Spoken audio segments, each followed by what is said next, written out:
அன்பார்ந்த மாதா தொலைக்காட்சி தோழர்களே, உங்கள் அனைவரையும் டெக்கி டாக்கி என்னும் நிகழ்ச்சி வழியாக சந்திப்பதிலே மிகுந்த மகிழ்ச்சி அடைகிறேன். ஒவ்வொரு காலகட்டத்திலும் திரு அவை தொழில்நுட்பத்தோடு கைகோர்த்து நடந்திருக்கிறது என்பதை நம்மால் உறுதிபட சொல்ல முடியும். இரண்டாம் வத்திக்கான் சங்கத்தினுடைய மிக சிறப்பான ஒரு ஏடாகிய கௌதியம் எக்ஸ்பிரஸ் இன்றைய உலகில் திருச்சபை என்ற ஏட்டிலே reading the signs of the time என்ற ஒரு சொல்லாடல், அதாவது காலத்தின் அறிகுறிக்கேற்ப என்ற ஒரு சொல்லாடல் பயன்படுத்தப்பட்டிருக்கிறது. அந்த சொல்லாடலுக்கு ஏற்ப திருச்சபை ஒவ்வொரு காலகட்டத்திலும், குறிப்பாக தொடக்கத்தில் இருந்தே, திருச்சபை உருவான நாளில் இருந்து அது ஊடகத்தை, தொழில்நுட்பத்தை ஆற தழுவி கொண்டிருந்தது என்பதை நாம் கண்டிருக்கிறோம். தொடக்கத்திலே திருச்சபை உருவான அந்த காலகட்டத்திலே ஏட்டுச் சுருள் வழியாக உலகெல்லாம் சென்று படைப்பிற்கெல்லாம் நற்செய்தி அறிவியுங்கள் என்ற கருத்தியலை உள்வாங்கி அவர்கள் நற்செய்தி அறிவித்தார்கள். கிபி 300 ஆண்டுகளில் இருந்து ஏட்டுச் சுருள் என்பது கோடெக்ஸ் என்ற கைப்பிரதி புத்தகங்களாக தயாரிக்கப்பட்டு மக்களுக்கு நற்செய்தி அறிவிப்பு பலகைகளாக, புத்தகங்களாக விநியோகிக்கப்பட்டன என்பதையும் நாம் காண்கின்றோம். அதே போல 1450களிலே முதல் முறையாக ஜொஹானஸ் கூட்டன்பர்க் என்பவர் அச்சு இயந்திரத்தை கண்டுபிடிக்கிறார். அச்சு இயந்திரம் உருவான தொடக்கத்திலேயே முதல் புத்தகமாக விவிலியம் அச்சிடப்பட்டது என்பது நமக்கு மெய் சிலிர்க்கக்கூடிய உண்மையாக அது இருக்கின்றது. இப்பொழுது டிஜிட்டல் யுகம், 2000 2025 வரை டிஜிட்டல் யுகம், சமூக ஊடகங்கள், இன்று என்று எல்லா தளங்களிலும் திருச்சபை வேரூன்றி காலூன்றி இன்று அந்த தளங்களிலும் நற்செய்தியை அறிவிக்கின்றது. இப்படியாக எல்லா காலகட்டத்திலும், எல்லா சூழ்நிலைகளிலும் காலத்தின் அறிகுறிக்கு ஏற்ப நற்செய்தியை, நல்ல காரியத்தை அது செய்திருக்கிறது. ஒவ்வொரு காலகட்டத்திலும் திரு அவை தன்னை புதுப்பித்திருக்கிறது, திரு அவை தன்னை புனரமைத்திருக்கிறது என்பதை உறுதிபட நாம் சொல்ல முடியும். அதனுடைய தொடர்ச்சியாக திருத்தந்தை தனது 60வது உலக தகவல் தொடர்பு நாளுக்கான செய்தியை இன்று தந்திருக்கிறார். அந்த நாளுக்கான செய்தியை ஒரு கலந்துரையாடல் வழியாக நாம் இன்று காண இருக்கிறோம். இந்த கருத்துரை வழங்குவதற்காக இங்கு 4 மிக முக்கியமான நபர்கள் வந்திருக்கிறாங்க. முதலிலே திரு முனைவர் பெர்னாடிசாமி அவர்கள் லோயலா கல்லூரியிலே பேராசிரியராக பணியாற்றி கொண்டிருக்கிறார்கள். திருத்தந்தையினுடைய இந்த சிறப்பு செய்தியின் அடிப்படையில் இன்று தனது கருத்துக்களை பகிர வந்திருக்கிறாங்க. சார், உங்களுக்கு சிறப்பான வணக்கம், வாழ்த்துக்கள், வருக. அதே போல பல ஆண்டு காலமாக பேராசிரியராக இருந்து மருத்துவ துறையிலே பாண்டியத்துவம் பெற்ற அன்பு சகோதரி டாக்டர் சிந்தியா அலெக்சாண்டர் அவர்கள் இங்கு வந்திருக்கிறாங்க. மேம், உங்களையும் சிறப்பாக இந்த நிகழ்ச்சிக்கு வருக வருக என வரவேற்றுக் கொள்கிறோம். அதே போல இந்த நாளிலே கருத்துரை வழங்க வந்திருக்கக்கூடியவங்க சென்ட் ஜோசப் கல்லூரியிலே பேராசிரியராக பணி செய்து கொண்டிருக்கக்கூடிய முனைவர் விமல் ஜெரால்ட் அவர்களும் திருத்தந்தையினுடைய கருத்தியலை அடிப்படையாக கொண்டு நமக்கு மிக சிறப்பான செய்தியை வழங்க வந்திருக்கிறாங்க. சார், உங்களை நாங்கள் சிறப்பாக வரவேற்றுக் கொள்கிறோம். ஜென்சி அப்படிங்கிற ஒரு ஜெனரேஷன் இன்று மிக சிறப்பாக வளர்ந்து கொண்டிருக்கிறது.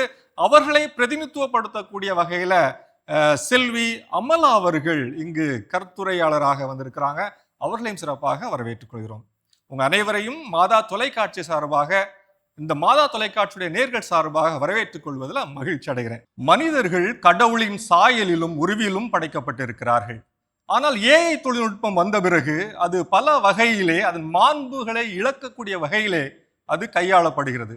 அது எப்படி கையாளப்படுகிறது, அது எப்படி மனித உருவ திரிபுகளை ஏற்படுத்துகிறது என்பதை மிக தெளிவாக நமக்கு செய்முறை பயிற்சியாக வழங்க முனைவர் விமல் ஜெரால்ட் அவர்களை அன்போடு அழைக்கிறேன். ஃபாதர், எல்லாருக்கும் தெரியும் ஜெமினைங்கிற ஒரு பிரபலமான டூல். அதில் தான் நான் ஒரு டெமோ பண்ணி காட்ட போகிறேன். இந்த ப்ளஸ் சிம்பிளை கிளிக் பண்ணால் இதில் பாருங்கள், உங்களுக்கு இமேஜ் கிரியேட் பண்ணிக்கலாம், வீடியோ கிரியேட் பண்ணிக்கலாம், மியூசிக் கிரியேட் பண்ணிக்கலாம். அப்போ நீங்கள் விரும்பினதை உங்கள் குரலையோ உங்களோட வீடியோவோ எது வேணாலும் பண்ணிக்கலாம். இப்போ நான் ஒரு சின்ன டெமோ, இப்போ கிரியேட் வீடியோ கிளிக் பண்ணுறேன். கிளிக் பண்ணி அதில் ஜீசஸ் ரிசைட்ஸ் அ திருக்குறள் இன் தமிழ் அப்படின்னு கொடுக்குறேன். ஓகே, பாருங்கள், என்டர் தட்டிட்டேன். கொஞ்ச நேரத்தில் ஜீசஸ் கிரைஸ்ட் ஒரு அழகான குரலை சொன்னால் சொல்கிறேன் எப்படி இருக்கும் அப்படிங்கிறத நம்ம பார்க்க போகிறோம். இப்போ நம்ம வீடியோ ரெடி ஆகிடுச்சு, பார்க்கலாம். இப்போ பாருங்கள். அகர முதல எழுத்தெல்லாம் ஆதி பகவன் முதற்றே உலகு. பாருங்க, ஒரு அழகான குரலை சொல்லி, நீங்க குரலை கொடுக்கலையே, அதுவா ஏதோ ஒரு குரல் அப்படின்னு சொன்னா அது குரலை நல்ல குரலா எடுத்திருக்கேன். இப்ப இப்ப பாருங்க, ஆ. இதே ஜீசஸ் கிரைஸ்ட் வந்து நான் இன்னொரு இதுல இங்க பாருங்க, இதே நியூ சேட் போட்டு திரும்ப ஒரு தடவை ப்ளஸ் சிம்பல் கிரியேட் வீடியோ. இப்ப Jesus Christ recites the dialogue அப்படின்னு போட்டு நான் அவங்க பேரை கொடுக்கல, எந்த நடிகர்னு கொடுக்கல, ஓகே ஓகே. இதை அப்படியே கொடுக்குறேன். இப்போ முயற்சி பண்ணி பார்ப்போம் இது உருவாக்குதா இல்லையான்னு. நான் ஒரு தடவை சொன்னா 100 தடவை சொன்ன மாதிரி இந்த விழிப்பு நிலை அடையாதவங்க, இந்த அனலிட்டிக்கல் அனாலிசிஸ் இல்லாதவங்க எல்லாம் அது எளிதாக நம்பி விடுவாங்க இல்லையா? அதனால பெரிய பிரச்சனைகள் இருக்கு கண்டிப்பா பெரிய பிரச்சனை இருக்குங்க ஃபாதர். ஏன்னா இது வந்து சாதாரண மக்கள் மட்டும் இல்லை, பெரிய அதாவது ஏஐ தொழில்நுட்பத்துல சிறந்து விளங்குறவங்களே இது ஃபேக்கா இல்லையான்னு கண்டுபிடிக்க முடியாத அளவுக்குலாம் தொழில்நுட்பம் வளர்ந்துருச்சு. இப்படி நீங்க என்ன டயலாக் கொடுத்தாலும், இப்ப இது வந்து ஓரளவுக்கு பாசிட்டிவ் தான், அந்த டயலாக்ல ஒன்றும் தப்பு இல்லை. ஆனா ஒரு தவறான செய்தியை கொடுத்து கூட சொல்ல முடியறதுக்கான வாய்ப்புகள் இங்க இருக்கு. இங்கே தான் we lose the dignity of the person whom we represent. So மனித முகங்களும் மனித குரல்களும் அவங்கள்ட இருந்து களவாடப்படுகிறது அப்படிங்கிறத நம்மால புரிஞ்சு கொள்ள முடியுது. அதை எப்படி பாதுகாக்கணும் அப்படிங்கிறது தான் திருத்தந்தையினுடைய செய்தியாக இருக்குது அப்படிங்கிறதை நம்மால புரிஞ்சிக்க முடியும். ஸோ ரொம்ப நன்றி சார். மிக சிறப்பாக ஒரு சிறிய மணி நேரத்திலே ஒரு செய்முறை பயிற்சியை எங்களுக்கு கொடுத்து எல்லாருக்கும் ஏன் எப்படி பயன்படுது. ஏன்னா நம்முடைய பார்வையாளர்கள் எல்லாமே சாதாரண மக்கள், அவங்களுக்கு இது என்ன அப்படின்ட்டு தெரியாது. நீங்க அவங்களுக்கு புரியக்கூடிய விதத்துல சொல்லி கொடுத்தது ரொம்ப சிறப்பானதா இருந்துச்சு. ஸ்பெஷல் தேங்க்ஸ் டு யூ அப்படின்னு நம்ம சொல்லிக்கலாம். Thank you father. திரு பெர்னாடி சாமி அவர்கள் ஒரு செய்முறை பயிற்சி பார்த்தீங்க, எப்படி ஏஐ பயன்படுத்தி இயேசுவையே பேச வைத்தோம் அப்படிங்கிறதெல்லாம் பார்த்தீங்க. கடவுள் படைத்த மனிதனுடைய மாண்பு எப்படி சீர்குலைக்கப்படுது அப்படின்னு நினைக்கிறீங்க? இந்த மனித குரல்களையும் முகங்களையும் பாதுகாத்தல் என்கின்ற இந்த ஒரு அருமையான இதை வந்து கம்யூனிகேஷன் மெசேஜை வந்து பொப்லியோ அவர்கள் கொடுத்திருக்கிறார்கள். அதையும் வந்து இது 60வது ஆண்டு, அதனால் அது ஒரு சிறப்பு தான். Every human being is unique. ஒவ்வொரு மனிதனும் மனுஷையும் வந்து இன்றைக்கி வந்து ஒரு தனித்துவத்தை பெற்றிருக்கிறார்கள்.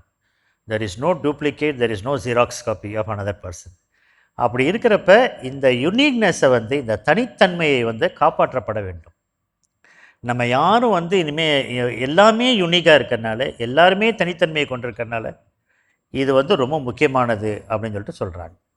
அதே போல் குரல்களை வைத்தியம். இன்றைக்கி நம்ம கூட பார்த்தோம்னா கல்லூரிகளில் அல்லது பள்ளிக்கூடங்கள்லாம் கூட இந்த மிமிக்ரியில் வந்து குரல்களை ஒவ்வொருத்தர் குரலையும் வச்சு அந்த குரலை வச்சுட்டு சொல்லிடுவாங்க, இது இவரோட குரல் அப்படின்னு சொல்லிட்டு. அப்படின்னா குரலும் முகமும் ஒருத்தருக்கு அடையாளத்தை கொடுக்கின்றது. இது வந்து இறைவன் நம்மளுக்கு கொடுத்த இந்த மனித சாயல், இதை வந்து நம்ம வந்து புரிந்து கொள்ள வேண்டும். இதில் தான் வந்து ஒரு முக்கியத்துவம் இருக்கின்றது, தனித்துவம் இருக்கின்றது. அதனால் இது சேக்ரெட், இது புனிதமிக்கது. இந்த புனிதமானதை வந்து ஒரு டெக்னாலஜி இன்றைக்கி வந்து மாற்றி கொடுத்துச்சுன்னா, குரலை மாற்றி ஆளை மாற்றி கொடுத்துச்சுன்னா, அது வந்து இன்றைக்கி வேறு எங்கேயோ நம்ம அழைத்து செல்கின்றது. அதற்கு நாம் போய்விடக்கூடாது என்கின்ற ஒரு எச்சரிக்கையை கொடுக்கின்றார். மிக சிறப்பாக சொன்னீங்க சார். ஒரு முகம் அப்படிங்கிறது, குரல் அப்படிங்கிறது கடவுளுடைய ஒரு சாயல் அப்படிங்கிறது, அவருடைய கொடை அப்படிங்கிறது. வித்தியாசமான உணர்வு ஏற்படுதா? இது எங்கே போகுது அப்படிங்கிற ஒரு அன்சர்டனிட்டி அப்படிங்கிறது இருக்கிறத பார்க்க முடியுது இல்லையா? கட்டாயம் பார்க்க முடியுது. மேம், இந்த ஒரு காலத்தில் திருமதி சிந்தியா அலெக்சாண்டர் அவர்கள் நிறைய குடும்பத்தில், நீங்கள்லாம் பார்த்தீங்கன்னா ஒரு பெரிய குடும்பத்தில் வாழ்ந்திருப்பீங்க, ஒரு பிள்ளைகள் பேர பிள்ளைகள் என்ற ஒரு நிலையில் உறவுகளுக்கு இது எத்தகைய ஒரு சவாலை ஏற்படுத்துகிறது? ஒவ்வொருத்தருக்கும் கையிலேயும் மொபைல் ஃபோன் வந்துருச்சு. ஒவ்வொருவரும் ஒரு குறிப்பிட்ட ஒரு அறைக்குள்ளாக தங்களுடைய வாழ்க்கையை வாழ்ந்து கொண்டு இருக்கக்கூடாங்க. சாப்பிடக்கூடனாலே இப்போ என்ன பண்ணணும்னா மொபைலில் கூப்பிட்டா தான் வராங்களாம். ஸோ அப்படிங்கிற ஒரு சூழ்நிலையில் இருக்கிற பொழுது இந்த ஏஐ போன்ற ஒரு டெக்னாலஜி அப்படிங்கிறது மனித உறவுகளை எப்படி பாதிக்குது? இப்போ இந்த ஏஐ டெக்னாலஜி பற்றி பேசணுன்னா, வரலாறில் நம்ம வந்து நிறையா பார்த்துருப்போம். மெடிக்கல் ஃபீல்டில் எக்ஸ்ரே இருந்தது, அப்புறம் அல்ட்ராசவுண்ட் ஸ்கேன் இருந்தது, அப்புறம் இசிஜி இருந்தது, எக்கோ இருந்தது. அந்த மாதிரி இதுவும் ஒரு நியூ இன்வென்ஷன் இந்த ஏஐ. ஆனால் ஏஐ அதுதான் ஆர்டிஃபிஷியல் இன்டெலிஜென்ஸ்ன்னு சொல்லும் போது எந்த அளவுக்கு நம்ம ஜெனரேஷன்ஸ் இனிமேல் ஃபேமிலிலேயோ டாக்டர்ஸோ பொது ஜனங்களோ எப்படின்னு அதை யூஸ் பண்ணுறதை பொறுத்து தான் இருக்கு.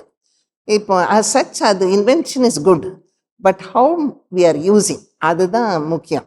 இதில் வந்து பார்த்திங்கன்னா இந்த ஏஐயில் அந்த ஃபீலிங்ஸ், இப்போ ஒரு ஃபேமிலியில் இருக்கு, நீங்கள் சொன்ன மாதிரி செல்ஃபோனை வச்சிட்ருக்காங்க. ஸோ ஒருத்தருக்கு ஒருத்தர் பரிமாறுற பேச்சு இல்லை, க்ளோஸ்னஸ்ஸு எதுவும் இல்லை. முன்னெல்லாம் நாங்கள்லாம் சின்ன பிள்ளையாக இருக்கும்போது ட்ராவல் பண்ணும்போது ஒரு ஏர்போர்ட்டோ ஒரு பஸ் ஸ்டாண்டில் பக்கத்தில் இருக்கவங்ககிட்ட நாங்கள் கேட்போம், நீ எங்கே போகிறீங்க அப்படியா இப்படியான்ட்டு பேசி எல்லாருமே செல்போன் வச்சு இப்போ ஒரு ஆக்சிடெண்ட் நடக்குதுன்னு வச்சுங்க, உடனே அதை ஓடி போய் ஹெல்ப் பண்ணுவோம் அப்படின்னு இல்லை, எல்லாரும் செல்ஃபோனை தான் ஃபோட்டோ எடுக்கிறாங்க. ஸோ அந்த ஃபீலிங்ஸ் மஸ்ட் சேஞ்ச்.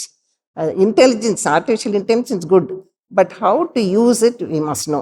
அதே மாதிரி நாலேஜ் படிக்கிறதுக்கு சொல்லும் போது, முன்னெல்லாம் புக்கு வாங்கி படிப்போம், லைப்ரரியில் போய் எழுதி படிப்போம், நோட்ஸ் எடுப்போம், த டெப்த் வாஸ் தேர். இப்போ வந்து ஏஐலேருந்து எடுக்கிறாங்க, பட் அத்தனையும் கரெக்டாக இருக்கா அந்த ஏஐலன்னு நம்மளுக்கு தெரியாது. So human intelligence must rule over artificial intelligence அப்படின்ட்டு ரொம்ப சிறப்பாக சொல்லியிருக்கீங்க. அது அப்படிங்கிறது அல்லது நவீன தொழில்நுட்பம் அப்படிங்கிறது சமூக உறவையும் குடும்ப உறவையும் எப்படி பாதிக்குது அப்படிங்கிறத அவங்களுடைய அனுபவத்தில் மிக தெளிவாக சொல்லியிருந்தீங்க.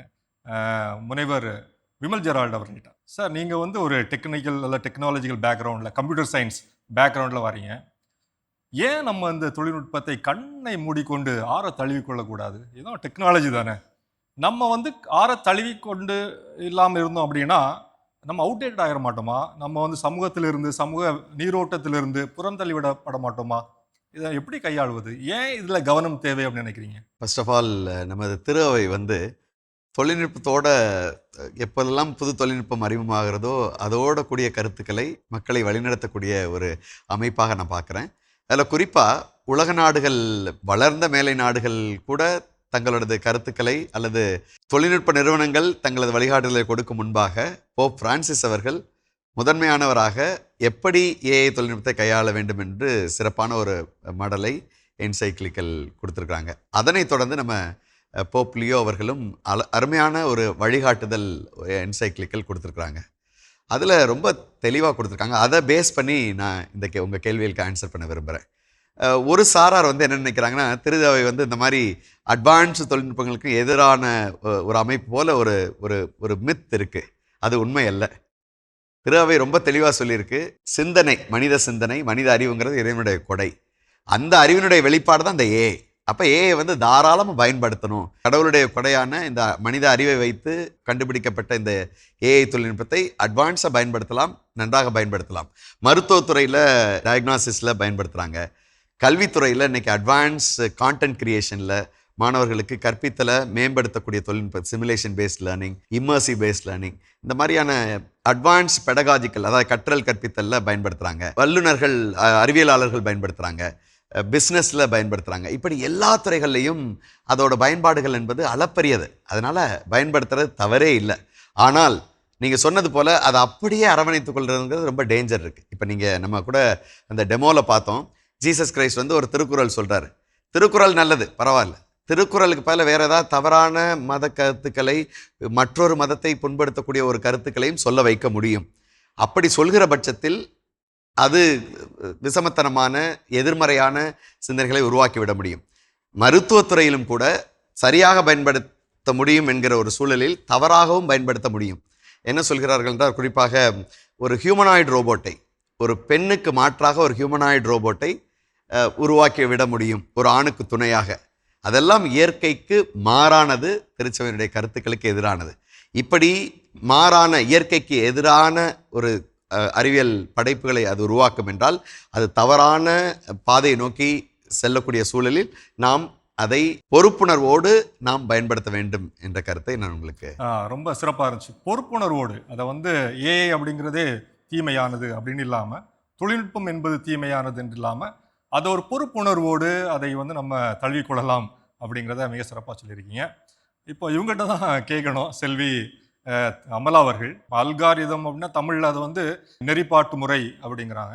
இந்த நெறிப்பாட்டு முறை அப்படிங்கிறது அல்லது கனி நெறி அப்படிங்கிறது எப்படி நம்மளையெல்லாம் அப்படி சமூக ஊடகங்களை நோக்கி ஈர்க்குது, ஒரு ஒரு பசையாக ஒட்ட செய்யுது அப்படிங்கிறதையும், இதனால் வரக்கூடிய விளைவுகள் என்ன அப்படிங்கிறதையும் நீங்கள் சொல்ல முடியுமா? அதுவும் குறிப்பாக இந்த அல்காரிதங்கள் அப்படிங்கிறது ஏதேன் தோட்டத்து பாம்புகளா அல்லது நவீனகால டிஜிட்டல் சாலையினுடைய நல்ல சமாரியர்களா, எப்படி பார்க்கணும்? ஆக்சுவலி இந்த கொஸ்டின் ரொம்ப இன்ட்ரெஸ்டிங்காக இருக்குது ஃபாதர். கார்டன் ஆஃப் ஈடனோட சர்பெண்டா இல்லை வந்து குட் சமாரிட்டனா, அல்காரிதம்ஸ் அப்படின்னு. ஸோ நான் வந்து என்னோட மேஜர்ஸ் வந்து பிடெக் ஏஐ அண்ட் டிஎஸ்ல பண்ணுறேன். அதாவது artificial intelligence and data science. So algorithm வந்து ரெண்டு பெர்ஸ்பெக்டிவ்ஸ் இருக்கு. It can be good, it can be bad. எப்போ அது குட் சமாரிட்டானா இருக்கும் அப்படின்னா, இப்போ நீங்க ஒரு ப்ரொடக்டிவான ஒரு திங்ஸ் பண்றீங்க. இப்போ நான் ஃபார் எக்ஸாம்பிள் ஹையர் எஜுகேஷன் சொன்னல, அந்த மாதிரி எனக்கு ஒரு லாங்குவேஜ் பிடிச்சிருக்கு, இல்லை நான் மியூசிக்ல இன்ட்ரெஸ்ட் இருக்கு, இல்லை எனக்கு ஆண்டர்பிரினர்ஷிப் பிடிச்சிருக்கு, பிசினஸ் பிடிச்சிருக்கு, நான் இதை முடிச்சதுக்கு அப்புறம் இந்த ஸ்டார்ட் அப் பண்றேன்னா நீங்க அதை பத்தி சர்ச் பண்றீங்கன்னா உங்களோட அந்த லைக் மைண்டட் பீப்புளோட அல்காரிதம்ஸ் உங்களை சேர்க்கும், which மீன்ஸ் நீங்க இன்னும் நல்லா கத்துப்பீங்க அதுல இருந்து.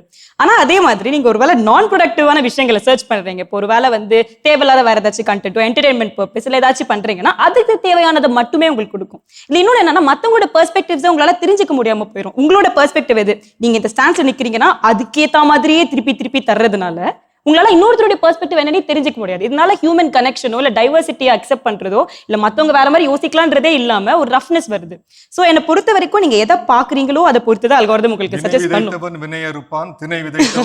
Exactly father. சோ அது குட் சமாரிட்டனா இல்ல சர்பென்டான்றது உங்க கையில தான் இருக்கு. சோ நீங்க எதை பாக்குறீங்கன்றதையும் உங்க ஆன்லைன் பிஹேவியர் எல்லாமே நோட்டடா இருக்குன்றதையும் பார்த்து ரெஸ்பான்சிபிளா பிஹேவ் பண்ணா definitely it can B a good sub. எல்லாருமே மிக சிறப்பான ஒரு ஒற்றை கருத்தை வந்து முன்வைத்த மாதிரி இருந்துச்சு. ரெஸ்பான்சிபிள் ஏஐ அப்படிங்கிறது ஒரு பொறுப்புணர்வோடு கூடிய ஒரு எண்ணத்தில் நம்ம வந்து ஏஐ பயன்படுத்தும் போது அது உறவுக்கு என்றாலும் சரி அல்லது லேர்னிங்காக இருந்தாலும் சரி எல்லா விதத்திலும் அது நமக்கு பலன் தரும் அப்படிங்கிறத மிக தெளிவாக திருத்தந்தையினுடைய 60வது உலக தொடர்பு நாளுக்கான செய்தியிலிருந்து நீங்கள் சிறப்பாக சொல்லி கொடுத்துருக்கீங்க.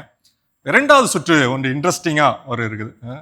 என்ன அப்படின்னா, இது வந்து உண்மையா கட்டுக்கதையா? நிறைய பேர் நிறைய பேசிட்டு இருக்கிறாங்க, ஏஐ பற்றியான திரிபுகள் நிறைய இருக்குது.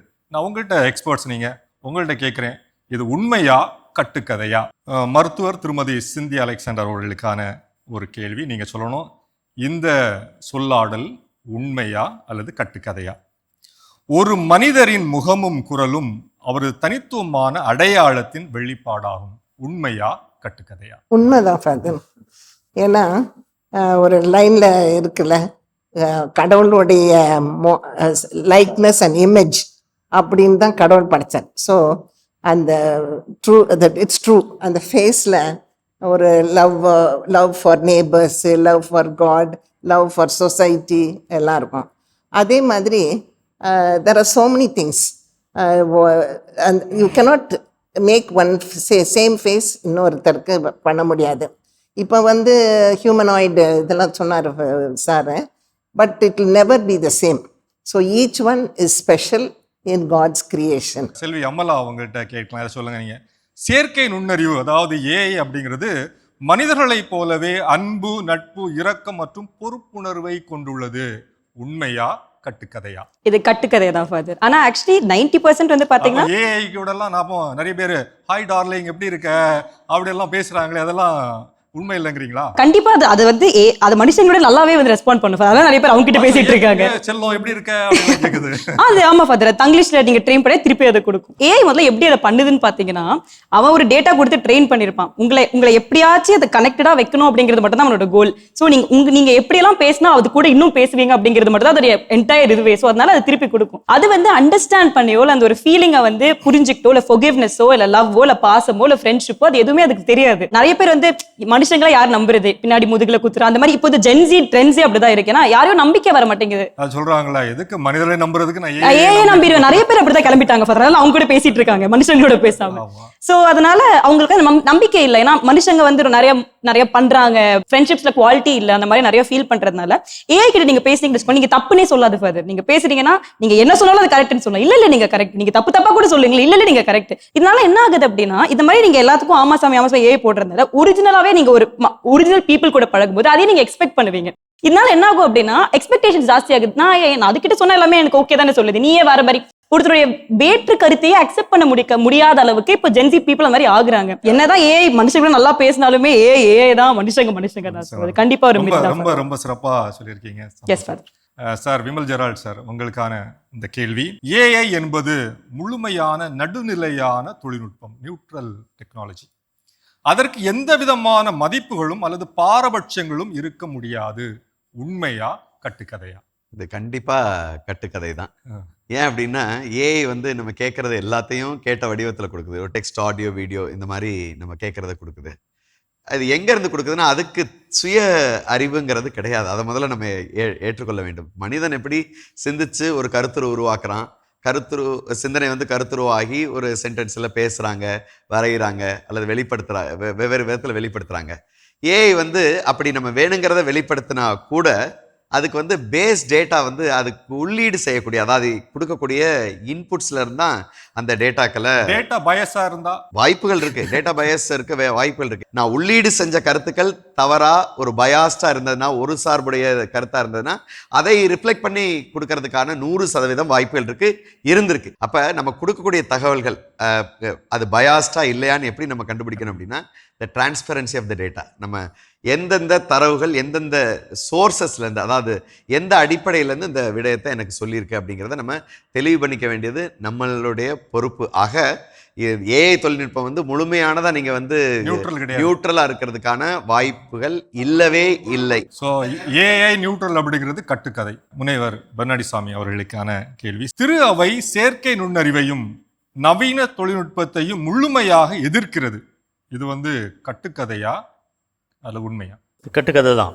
ஏன்னா திருத்தந்தையே என்ன சொல்கிறாருன்னு சொன்னால், நம்ம வந்து இந்த தொழில்நுட்பத்தை எதிர்க்கவில்லை, இந்த தொழில்நுட்பம் கொண்டு வருகின்ற சவால்களை எப்படி எதிர்கொள்வது என்பது தான் நம்மளுக்கு இன்றைக்கி இருக்கக்கூடிய ஒன்று. அதனால் இப்போ வந்து இந்த ஏஐ அப்படின்றது வந்து ஒரு பெரிய சவாலாக இருக்கின்றது. இந்த சவாலை அறநெறியின் அடிப்படையில் எப்படி அணுகுவது, இதுதான் சரியான ஒரு புரிதலாக பார்வையாக இருக்கும். அடுத்தது மறுபடியும் முனைவர் விமல் ஜெரால்ட் அவர்களுக்கு. டீப் ஃபேக் தொழில்நுட்பம் பொழுதுபோக்கிற்கு மட்டுமே பயன்படுகிறது, சமூகத்திற்கு அதனால் எந்த பேராபத்தும் இல்லை. உண்மையா கட்டுக்கதையா? முழுமையான கட்டுக்கதை. நமக்கு எல்லாருக்கும் நல்லாவே தெரியும். டீப் ஃபேக் உருவான காலத்தில் ஒரு ஏறக்குறைய 3 ஆண்டு காலத்துக்கு முன்பாக நமக்கு எல்லாருக்கும் தெரியும், பிரபல நடிகைகள் ஒரு 2 பேரை டீப் ஃபேக் தொழில்நுட்பத்தில் அவங்கள தவறாக சித்தரித்து வீடியோக்கள் வந்தது. அவங்க எவ்வளோ அவங்களோட ஆதங்கத்தையும் அவங்களோட மன குமுறல்களையும் வெளிப்படுத்தினாங்க, அது எல்லாருக்கும் தெரிஞ்சது.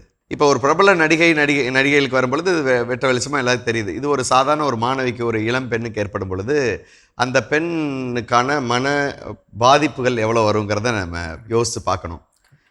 டீப் ஃபேக் தொழில்நுட்பத்தை பயன்படுத்தி என்ன வேணாலும் பண்ணலாம். இப்போ நீங்கள் ஒரு குருவானவர், இப்போ நீங்கள் ஒரு பெண்மணியோட ஒரு நடனம் ஆடுற மாதிரி கூட உருவாக்கி விட முடியும். அது இல்லாத ஒன்றை இருக்கிறது பொழுது உருவாக்கி விட முடியும். அதை பார்க்குறவங்க பெரும்பாலானவங்க, இப்போ இளைஞர்கள், இப்போ தங்கை போல இருக்கிறவங்க வந்து பார்த்தோன்னே கண்டுபிடிச்சிருவாங்க இது ஒரு டீப் ஃபேக் தொழில்நுட்பத்தில் உருவானது, ஃபன் அப்படின்னு கடந்து போயிடலாம். ஆனால் பெரியவங்க பார்க்கும் பொழுது என்ன ஒரு ஃபாதர் இப்படியா அப்படின்னு ஒரு தவறான ஒரு சிந்தனை. இப்போ நீங்கள் வந்து ஒரு மதத்தை பற்றி ஒரு தவறான தகவல் சொன்ன மாதிரி ஒரு வீடியோவை உருவாக்க முடியும்.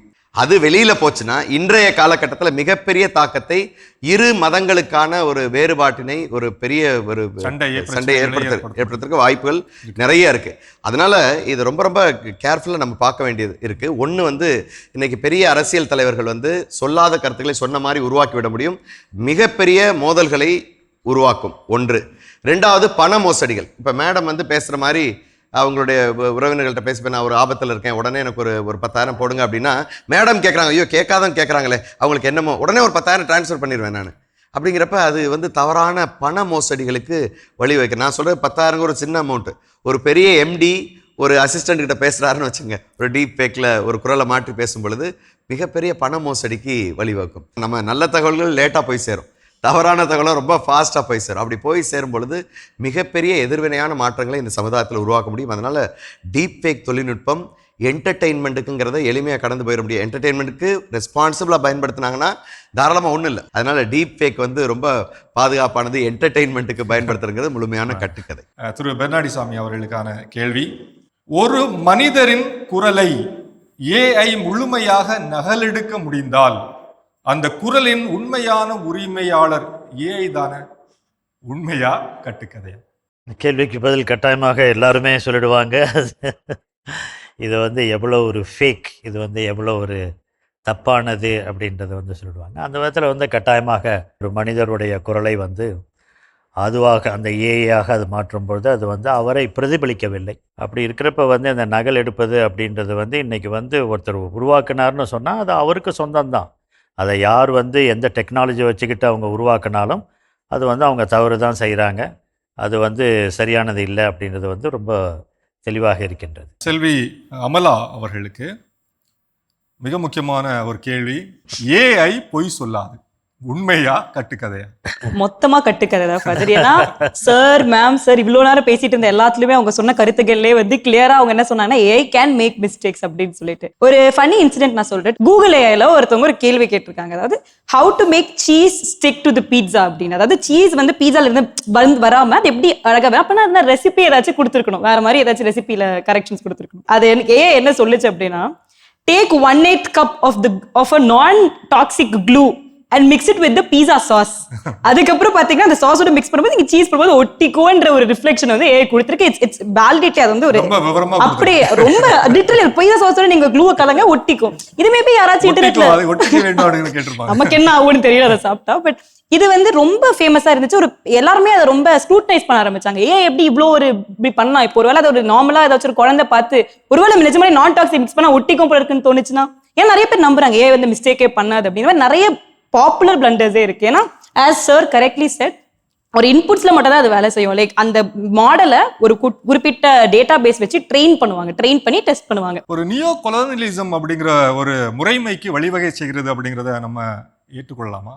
அது ஒரு நல்ல பெர்ஸ்பெக்டிவ். அது ஆக்சுவலி அதான் இப்போ அன்பயஸ்டா டேட்டாவை மாத்தாம இதே மாதிரி வச்சிருந்தாங்கன்னா கண்டிப்பா அது கொலோனிசம் தான். ஏன்னா ஒருத்தர் மட்டுமே மெஜாரிட்டி எடுத்துக்கிட்டு அவங்க மட்டும் மொனோபோலியா ஆகக்கூடாதுன்றதுக்காக தான் நம்ம ஈக்குவாலிட்டி பத்தி எல்லாம் பேசணும். ஸோ அதனால இது ஒரே விஷயம் என்னன்னா, அவங்க டேட்டா செட்ஸ் ட்ரெயின் பண்ணும்போது அதை வந்து லேபிளைஸ் பண்ணி சோர்சஸ் எடுக்கணும். சோர்சஸ் எடுத்து எல்லாருக்குமே ரெப்ரசன்டேஷன் இருக்கா, எடுத்த டேட்டா வேலிட் டேட்டாவா, கரெக்ட் டேட்டாவா, டேட்டா கிளீனிங்னு சொல்லுவாங்க அந்த ப்ராசஸ்.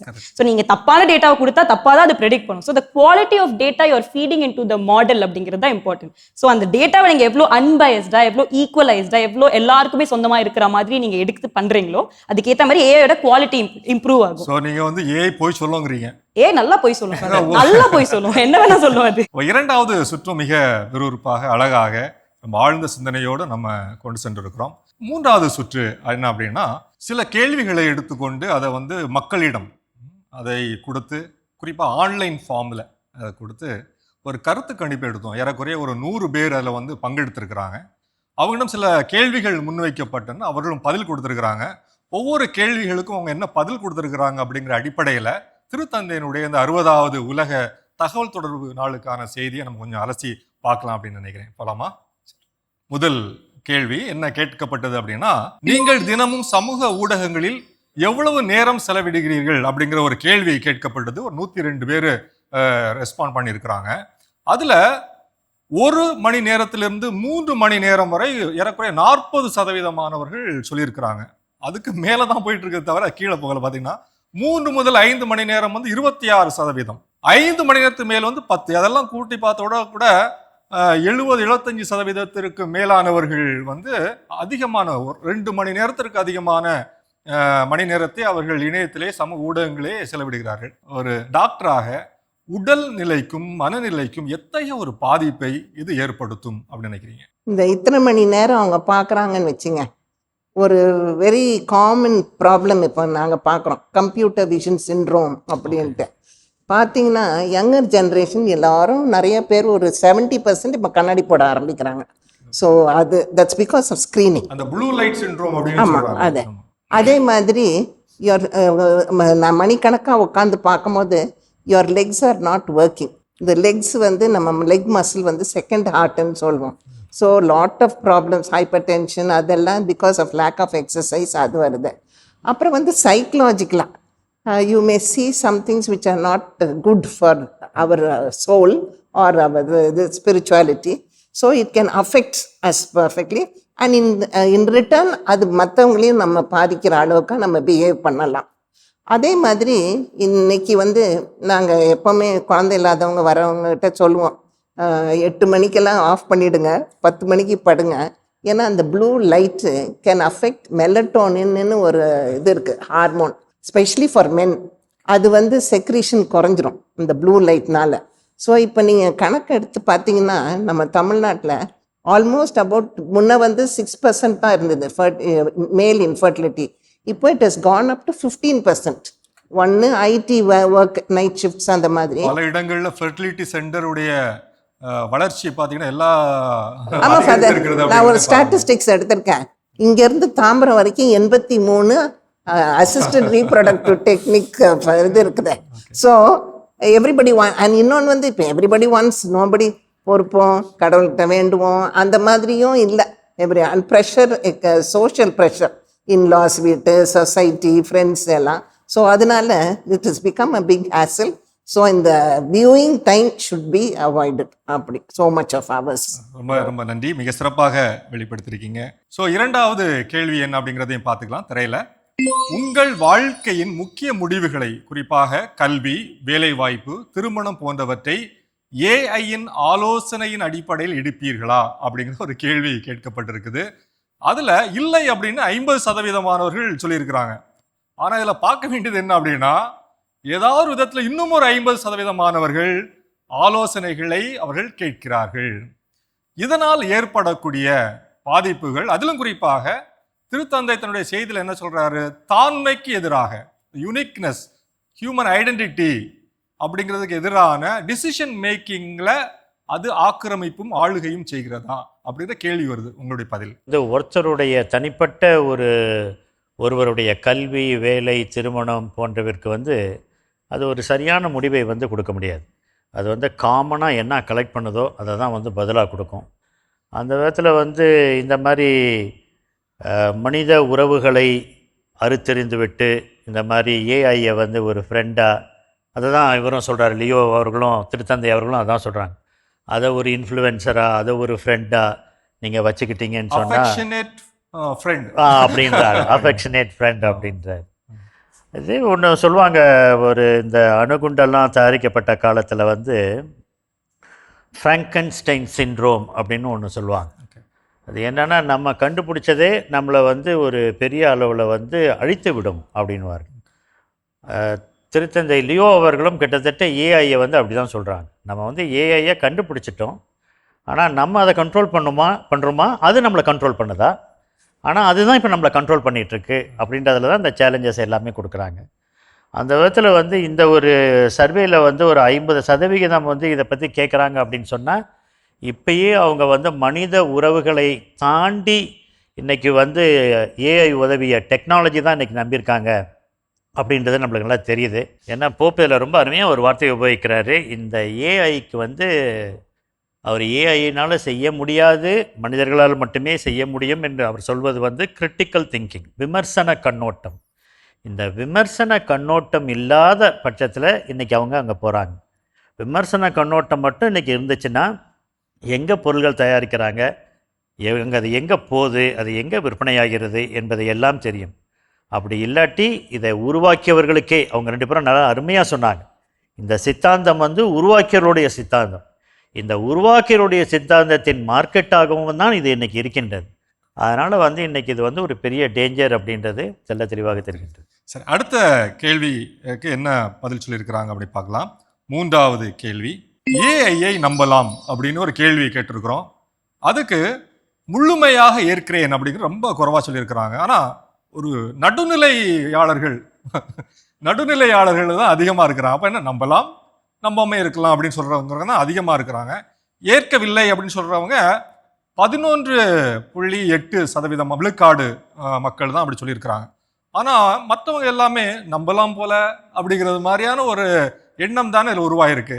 இது எதை நோக்கி செல்கிறது? திருத்தந்தை தனது செய்தியின் அடிப்படையில் இதை எப்படி பார்க்கலாம்?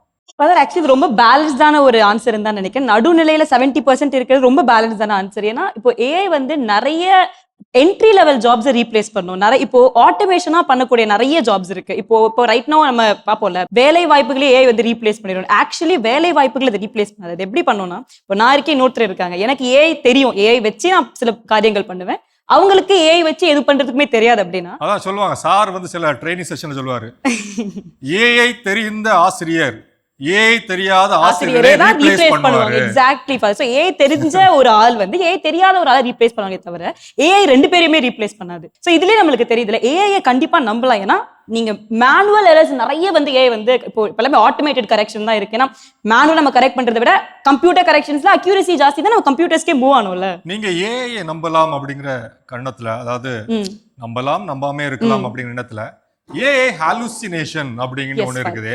S father. அத நீங்க எப்படி ஜஸ்டிஃபை பண்ணுவீங்க? ஏஐ ஹாலுசினேஷன் ஒரு இம்பார்ட்டன்ட்டான கான்செப்ட். அதுல என்னன்னா, இப்போ நான் ஒரு வேளை அது எப்படின்னா, இல்லாத ஒரு உண்மை இல்லாத ஒரு சிச்சுவேஷனை உண்மையை நம்பி ரொம்ப கான்ஃபிடென்ட்டா அது பதில் சொல்லும். அந்த சூழ்நிலையில ஏஐ நம்பலாமா? நீங்க கேக்குற ப்ராம்ப்ட்ல இருக்கு ஃபாதர். டேட்டாவே பயஸா இருக்கும் பொழுது ஏஐ நம்பலாம். நம்பலாம் ஃபாதர், ஆனா ஒரு அளவுக்கு தான் நம்பணும். அதுதான் பாயிண்ட். டிசைடிங் அத்தாரிட்டி எப்பவுமே நீங்களா இருக்கணும். அதுக்கிட்ட இருந்து இன்புட்ஸ் வாங்கிக்கலாம், எல்லாமே பண்ணலாம் தான் நம்பலாம். அதான் நான் சொல்லும்போது பேலன்ஸ் அப்ரோச். அது நம்பிக்கோங்க, ஆனா எல்லா இன்புட்ஸையும் வாங்கி நீங்க எடுக்கிற டிசிஷனை நீங்க எடுங்க அப்படிங்கிறது தான் இதுக்கான. ரொம்ப ரொம்ப தெளிவா அழகா அவங்க சொல்லியிருக்கிறீங்க.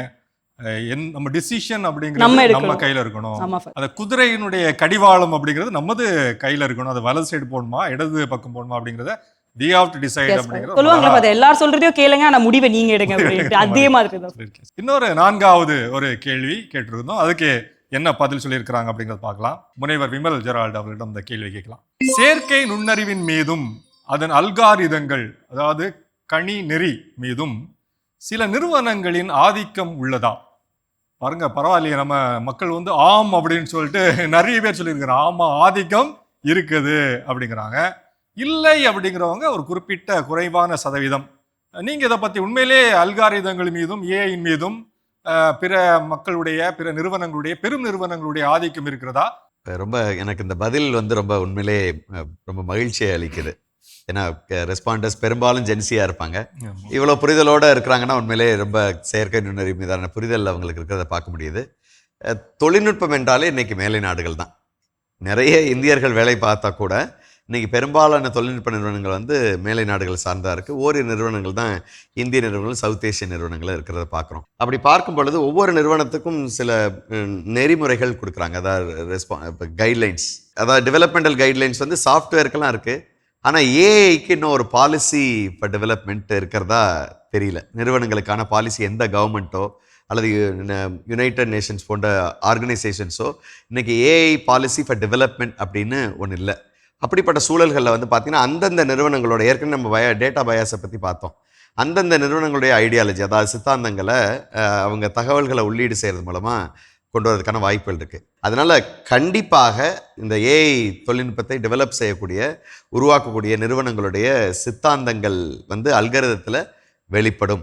அல்கரிதமிக் பயாஸ்ன்னு நம்ம ஆங்கிலத்தில் சொல்லுவோம். அதனால் கண்டிப்பாக இதுக்கு வந்து எனக்கு ரொம்ப இவங்க பதில் கொடுத்தவங்க சொன்னது போல் கண்டிப்பாக தொழில்நுட்ப நிறுவனங்களோட அல்கரிதம் பயாஸ் இருக்குது. இதுவரையிலையும் மிக சிறப்பாக ஒரு ஆய்வுபூர்வமாகவும் அனுபவபூர்வமாகவும் உடைய கருத்துக்களை பகிர்ந்து கொண்டிருக்கிறீங்க. இப்போ என்ன அப்படின்னா, நமக்கு தொடக்கத்தில் இருந்தே சில இளையோர்கள் உங்களுடைய கருத்துக்களை எல்லாம் ஆர்வமாக கேட்டிருக்கிறாங்க. அவர்களுடைய கேள்விகளையும் நம்ம கேட்டுட்டு உள்வாங்கி கொண்டு அவர்களுக்கான பதிலையும் நம்ம கொடுக்கலாம்னு நினைக்கிறேன். ஸோ கேள்விகளை கேட்கலாமா? ஸோ என்னோட கேள்வி என்னன்னா, ஏஐயோட செயல்பாட்டுனால உலகத்தில் இருக்கும் பன்மைத்தன்மை வந்து, அதாவது ப்ளூராலிட்டி வந்து மறைஞ்சு போகுது. யாரோ சிலரோட கருத்தியல் அல்லது கலாச்சாரம் வந்து திணிக்கப்படுறதா சொன்னீங்க. இதுக்கான சொல்யூஷன் என்ன? இதுக்கான உங்கள் பதில் என்ன? பன்முகத்தன்மை என்பது வந்து ரொம்ப முக்கியமான ஒன்று. ஏன்னா டைவர்சிட்டி தான் வந்து இன்றைக்கி வந்து உலகத்தினுடைய ஒரு ஸ்ட்ரென்த்தாகவே இன்றைக்கி இருந்துகிட்ருக்கு. அதனால் இந்த பன்முகத்தன்மைக்கு வந்து எதிராக வரக்கூடிய ஒரு டெக்னாலஜியை வந்து இன்றைக்கி எப்படி எதிர்கொள்ளலாம் அப்படின்னு நம்ம பார்க்குறப்ப, திருத்தந்தை அவர்களையுமே வந்து இதையும் சொல்கிறாங்க, இன்றைக்கி இருக்கக்கூடிய பன்முகத்தன்மையும் சொல்கிறாங்க. அதே சமயத்தில் வந்து இன்னொரு வார்த்தையும் சொல்கிறாங்க, சமத்துவமின்மையை இது இன்னும் அதிகரிக்குமா, இன்இக்வாலிட்டி இது அதிகரிக்குமா அப்படின்ற கேள்வியும் நம்ம முன்னாடி வைக்கிறாங்க. அப்படி இருக்கிறப்ப திருத்தந்தை வந்து ஏன் இவ்வளோ ஒரு ஆழமாக இந்த ஒரு சுற்றுமடலையும் இந்த ஒரு கம்யூனிகேஷன் மெசேஜையும் கொடுத்தாருன்னு பார்க்குறப்ப, இவர் தான் வந்து அமெரிக்காலேருந்து வந்த முதல் திருத்தந்தை. ஆமாம். அதனால் அமெரிக்கா தான் இன்றைக்கி வந்து ஏஐ கேபிட்டலாக இன்றைக்கி இருந்துகிட்ருக்கு. அப்படி இருக்கிறப்ப வந்து பணக்கார நாடுகள் வந்து இவ்வளவு பணத்தை போட்டு ஒரு டெக்னாலஜி உருவாக்குறப்ப அதை வந்து திருத்தந்தை வந்து ஒரு இந்த கண்ணோட்டத்தோடு பார்க்குறார். 3ஆம் உலக நாடுகள், 3ஆம் உலக மக்கள், அவங்க கண்ணோட்டத்தில் சமத்துவம் இல்லை, பன்முகத்தன்மை இல்லை என்பதில் இருக்கக்கூடிய அதர் சைட் ஆஃப் த ஏஐயை வந்து அவர் வந்து இதில் வந்து நம்ம முன்னாடி வைக்கிறார். அந்த விதத்தில் தான் வந்து இந்த ஒரு கம்யூனிகேஷன் மெசேஜில் அவர் நம்மளுக்கு கொடுக்கக்கூடிய ஒரு செய்தி என்னவென்றால், இது வந்து ஒரு டாமினன்ட் டெக்னாலஜியாக இது இருக்கிறப்ப இதுக்கு மாற்றாக நம்மளால் என்ன வைக்க முடியும் அப்படின்றத இன்றைக்கி தெளிவாக பார்க்கலாம். நம்முடைய மனித வளங்களை இன்னும் அதிகமாக பயன்படுத்தலாம், இந்த டெக்னாலஜியை எப்படி வந்து கொஞ்சம் குறைக்கலாம் என்பது பார்ப்பது தான் சரியாக இருக்கும் என்று நான் நினைக்கிறேன். என்னோட கேள்வி என்னன்னா, இப்போது சோஷியல் மீடியாவும் ஏஐயும் நிறைய நம்ம டெய்லி வந்து பார்த்துட்ருக்கோம். இதனால வந்து நம்முடைய சிந்தனை திறன் குறையுதுன்ட்டு சொன்னீங்க. ஸோ இதை பற்றி திருத்தந்தை அவர்களுடைய கருத்து என்ன? ஆக்சுவலி வந்து போப் என்ன சொல்றாரு அப்படின்னா, ஏஐ வந்து உங்களுடைய திங்கிங்கை சப்போர்ட் பண்ணணுமே தவிர ஏஐ உங்களோட திங்கிங்கை ரீப்ளேஸ் பண்ணக்கூடாது. முன்னாடி ஏஐ இல்லாத போது மேம் ரொம்ப அழகா சொன்னாங்க, நம்ம வந்து நோட்ஸ் எடுப்போம், லைப்ரரி போவோம், போய் எழுதுவோம். ஸோ ஒரு விஷயத்தை தேடணும்னா நம்ம நிறைய வெப்சைட்ஸையோ நிறைய புக் ரெஃபரன்சஸுமே வச்சு பண்ணுவோம். பட் இப்போ வந்து எதுனாலுமே ஏஐ போய் நீங்க பண்ணீங்கன்னா பர்டிகுலரா நீங்க ஒரு 4 வெப்சைட்ஸ் கூட ஏஐ இல்லாத நம்ம கூகுள் ஆஸ் யூஸ் பண்ணிட்டு இருந்தோம். இப்போ வந்து எல்லாமே ஏஐனால நீங்க தேடுற எக்ஸாக்ட் வேர்ட்ஸே வர்றதுனால உங்களோட அந்த ப்ராடர் திங்கிங்கே இல்லாம போயிடுச்சு. இப்போ கிரியேட்டிவிட்டி அப்படிங்கிறது மனுஷங்களுக்கு மட்டுமே இருக்கக்கூடிய ஒரு விஷயம். அது வந்து எந்த மிஷின்ஸ்னாலுமே வந்து ரீப்ளேஸே பண்ண முடியாது. ஸோ நம்ம கிரியேட்டிவிட்டியவே இழந்துட்டு நம்மளுடைய தாளந்துங்களோட நம்மளுடைய ஸ்கில்ஸை இழந்துட்டு மொத்தமா ஏஐ டிபெண்ட் பண்ணிட்டே இருந்தோம்னா நம்மளுடைய அந்த யூனிக்னஸை இழந்துருவோம். ஸோ இப்போ இந்த மொத்த தீமே வந்து preserving human faces, preserving human வாய்ஸஸ்ல, அதே மாதிரி ப்ரிசர்விங் ஹியூமன் ரிலேஷன்ஷிப்ஸ், அந்த மாதிரி நம்மளோட ஸ்கில்ஸை இழக்கிறோம்னா அது நம்ம எந்த அளவுக்கு யூஸ் பண்ணணும்னு பார்க்கணும். ஸோ என்னை பொறுத்த வரைக்கும் நீங்க யூஸ் பண்ணீங்கன்னா யூஸ் பண்ணி உங்க ஸ்கில்ஸை டெவலப் பண்ணிக்கோங்க. ஆனால் உங்க ஸ்கில்லையும் உங்க திங்கிங் அபிலிட்டியே மொத்தமா ரீப்ளேஸ் பண்ண வச்சது. முதல்ல நம்ம இமெயில் அனுப்பணும்னா நம்ம அனுப்புவோம். இப்போலாம் I have to send email to this company கொடுங்கன்னு சொன்னா ஜென்ரேட் பண்ணுறோம். நம்ம டெக்ஸ்ட் அனுப்புறது கூட அதுக்கிட்ட கேட்குறோம். அப்போ நம்மளுடைய நம்ம திங்கிங் கெப்பாசிட்டி நம்ம இழக்கிறோம். ஸோ நம்ம அதை எப்படி ரெஸ்பான்சிபிளா யூஸ் பண்றோம் அப்படிங்கிறத பொறுத்து தான் அதோட விஷயமே இருக்கு. நீங்க சொன்னீங்க ஏஐ அண்ட் சாட்பாட்ஸ்லாம் வந்து நம்ம கிட்ட நெருங்கி பழகி ஒரு நல்ல நண்பனா இருக்கு அப்படின்னு. இது வந்து என்னையும் நம்ம சமூக உறவையும் எப்படி எல்லாம் பாதிக்கும்? ரொம்ப அருமையான கேள்வி. ஏஐ இந்த சேட்பாட்டில் நிறைய பேர் சேட்பாட்டை வந்து ஒரு மனிதர்களாக உருவப்படுத்திக்கிட்டு அதோட உறவாடக்கூடிய ஒரு சூழல்களை பார்க்குறோம். மேடம் அவங்களோட கான்வர்சேஷனில் சொன்னாங்க, நம்ம மனிதர்களோட உறவுகள் கொஞ்சம் கொஞ்சமாக தொழில்நுட்பத்தோட வளர்ச்சி வந்து மனிதர்கள்ட்டேருந்து தூரமாக நிற்கிறத பார்க்குறோம். இன்றைக்கி 2 நண்பர்கள் பக்கத்தில் இருந்தால் கூட மொபைலில் தான் நேரம் செலவிட பார்க்குறோம். அதில் இன்னும் குறிப்பாக ஏஐ வந்ததுலேருந்து இன்சல்ட்டாக இருக்குது தெரியுமா? ஒருத்தர்கிட்ட பேசிட்டு இருப்போம், 2 பேர் பேசிட்டு 3 பேர் பேசிட்டு இருக்கிறோம், அதில் ஒருத்தர் வந்து மொபைல் பார்த்துட்டே இருக்கிறாங்க. அது பப்பிங் அப்படிங்கிறாங்க. அது வந்து அவன் பார்த்துட்டே இருக்க எவ்வளோ இன்சல்ட்டாக இருக்கு. ஏன் அப்படி பண்ணுறாங்கன்னு தெரியல. நம்மளை கூட பண்ணுறோம். அதனால அது மனிதர்களை அவமதித்து நம்ம என்ன பண்ணுறோம், மெஷினுக்கு ஒரு முக்கியத்துவம் கொடுக்குறோம். அப்படிங்கிறப்ப இட் இஸ் அன் அசிஸ்டன்ட், அவ்வளோதானோ இல்லையே. மனிதர்கள் கொடுக்கக்கூடிய ஒரு கருணையோ ஒரு இரக்கமோ, போப்பாண்டவர் அழகாக சொல்கிறார், அது இரக்கத்தை கொடுக்க முடியாது. மனித மாண்பு அதுக்கு தெரியாது. அன்பை கொடுக்க முடியாது, த ரியல் லவ் கொடுக்க முடியாது, ஒரு பாசத்தை கொடுக்க முடியாது. இப்படி மனிதர்களுக்கான உண்மையான கூறுபாடுகளை உள்ளடக்கம் கொண்ட அந்த கருவி இருக்க வாய்ப்பே இல்லை. அதனால் அதை நீங்கள் ஒரு அசிஸ்டண்ட்டாக பயன்படுத்திக்கிங்க. அதை ஒரு மனித துணையாக என்னைக்கும் வைத்துக்கொள்ளாதீர்கள். அப்படி வச்சுக்கிட்டிங்கன்னா உங்களுக்கு மனநிலை பாதிப்பை ஏற்படுத்தும்.